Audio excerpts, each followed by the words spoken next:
Global happenings today. We communicate, we analyze global news. Stay tuned. Hello guys, welcome to Global Happenings. Today we have a trending news here for you. And the headline of the news reads, Bribery Scandal. CJN Tanko allegedly involved in Shehu Sani 4 million naira scam. See details. But before we continue with details of the news and further analysis, we'd like you to please subscribe to our channel by clicking on the red subscribe button and also on the bell icon so that you can get notification anytime we publish videos on YouTube. All right. The Chief Justice of Nigeria, CJN, Justice Tanko Mohammed, has distanced himself from a former senator that represented Kaduna Central Senatorial District, Shehu Sani, who allegedly used his name to solicit 4 million naira bribe. Sani, who is currently in custody of the Economic and Financial Crimes Commission, EFCC, allegedly approached a car dealer, Alhaji Sani Dauda of ASD Motors, and purportedly demanded for the sum of 4 million naira to give to the CJN to settle some unnamed 4 judges so they could compromise justice in a case that is pending in court. The vocal former lawmaker was arrested last Tuesday by the anti-graft agency for allegedly extorting and name-dropping. He reportedly claimed that the bribe money would ensure that the pending case does not see the light of the day. However, the CJN, in a statement that was signed by the Director of Press and Information at the Supreme Court, Dr. Festus Akande, and made available to newsmen on Sunday, said he has never in his entire life seen or had any form of encounter or interactions, either directly or remotely, with Senator Sani.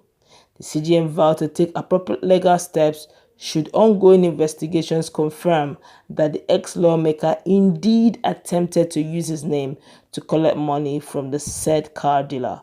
He said such legal action would serve as a deterrent to other potential name-droppers and extortionists, he said.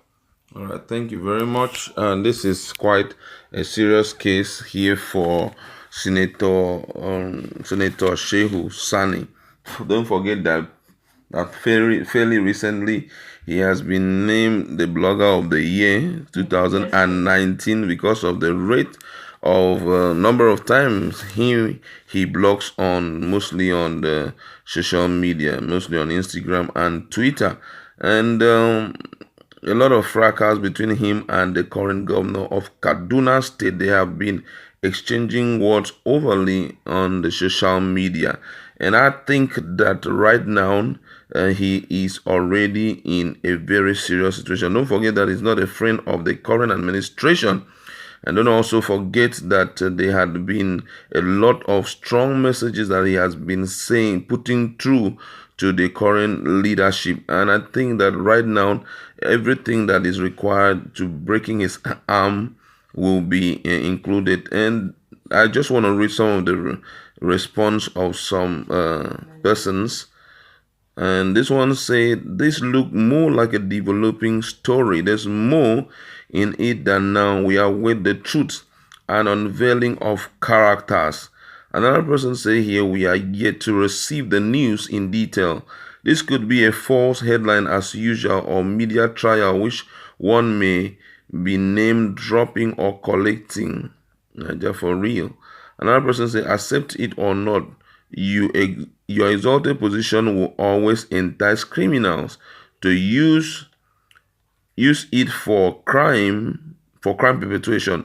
No hiding place for the white bird. Another one said, if it is true that Malam Sani did that, all human rights activists in Nigeria should be visited by Magu because he also acts like one. And lastly, this one says, please people, is it possible for Senator Shehu Sani, who couldn't help himself with the people he knows in the judiciary, approach another person to help him or her? Just asking and watching. A lot of talks by different persons about this issue. And I don't know what will be the escape route of this man, because already, to some extent, there are consolidation that truly, Shehu Sani is involved in that scam issue. But CGN here, he wants to deal with him because he doesn't want his image to be tarnished. And I know how difficult it is to build a good image, especially image of integrity. It's very important in today's world. So building it for a reasonable period of time, and somebody wants to dent you, you can go extra mile to see how you can correct it. And I think that is the direction that the CGN is taking, to see how he can correct this. Don't forget that he is still being he is the CGN, and being the CGN, there are some lofty rewards that is going to be coming his way at his retirement. So he wouldn't want to trade it for anything like, say, a line getting involved in any form of criminal activity that may dent his image and strip him of those benefits. That's why you see him, promising hailstone that if I congrats that this whole issue is true. That's if he gets to know that what that saying about Shehu Sani is actually true, he would take legal actions against him. The story is just developing. I know that in the nearest future it will grow up. I'm not pointing fingers at anybody, neither am I, saying anything funny about anyone.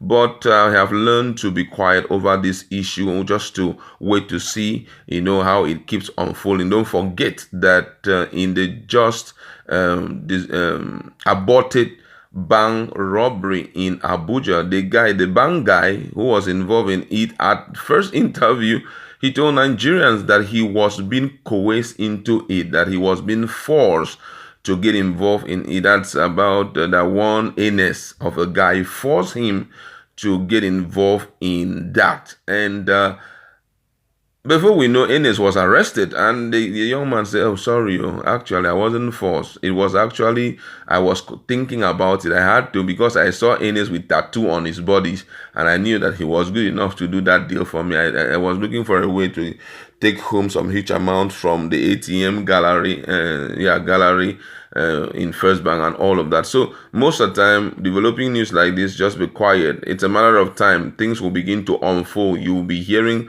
surprising confessions that you least expected. Don't forget that at the start, Shehu Sani had told Nigerians that he did not get any money from this guy. After a while, it was now 10 million. We don't know what will be the case like in the 10. Sorry, the first time they said it was $10,000. Sorry, it was $10,000. So we do not know what the case will look like in the nearest future. We're still watching how things are unfolding. In this life, I've learned one lesson, and that lesson is those who live in glass house don't throw stones. What I mean is this: Shehu Sani knows that he's a politician. If you know your hands are not clean, you don't point fingers. I'm not saying that he's guilty it's just it's alleged for the now. He has not been proven that because they're still battling it. The investigations are still ongoing. Don't forget that Shehu Sani and El-Rufai don't see eye to eye. He calls him Miget. Shehu Sani calls the governor of Kaduna State Miget, says less than a dwarf, is now a Miget. While Governor El-Rufai calls him a blogger who has lost his seat as a politician, now has been reduced to a blogger. Now all these are ongoing, and from time to time, we've known there are two very political, vocal persons in Nigeria. One of them from the north, one from the southwest. One is FFK. FFK is very, very, very vocal. He talks, he doesn't hide his mouth. Same thing with Shehu Sani, and both of them quite unique. They're from PDP. So obviously, if there's anyone, if there is going to be a shutting up of any kind, anyone who would likely have been these two. Don't forget that just fairly recently, FFK cried out that there was an alleged assassination over his life, but according to him, thank God he overcame the act. Now we're looking at Shehu Sani here.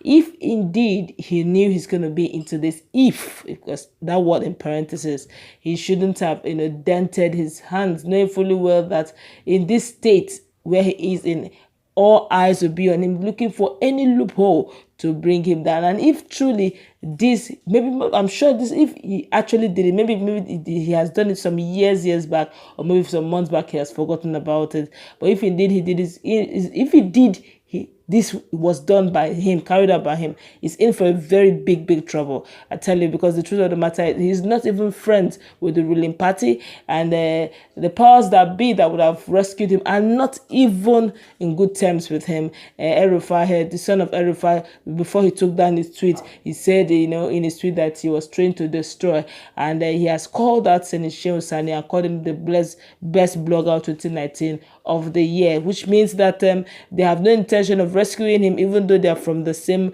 Kaduna state. But then to him, that's a foe and not a friend. But honestly, bringing in CJN Tanko Mohammed into this is a way different twist to this matter, because apart from the fact that the alleged scam of 4 million and above, because today we are hearing $13,000, the next we are hearing 10,000, we are hearing 20,000, it's not even stable. And now Alhaji Mohammed Tanko, the CJN of Nigeria, is now into it. That's a different twist to the matter, and it's getting much more interesting. I just hope that in this case it's not going to be treated with levity. I honestly don't wish to be in Shehu Sani's shoes right now. All right, thank you very much. That's where we're going to leave it. Go to our comment section. Let us interact. What do you think will be the end of this story? Do you think that truly CJN Tanko is involved, or is it just aware of dropping his integrity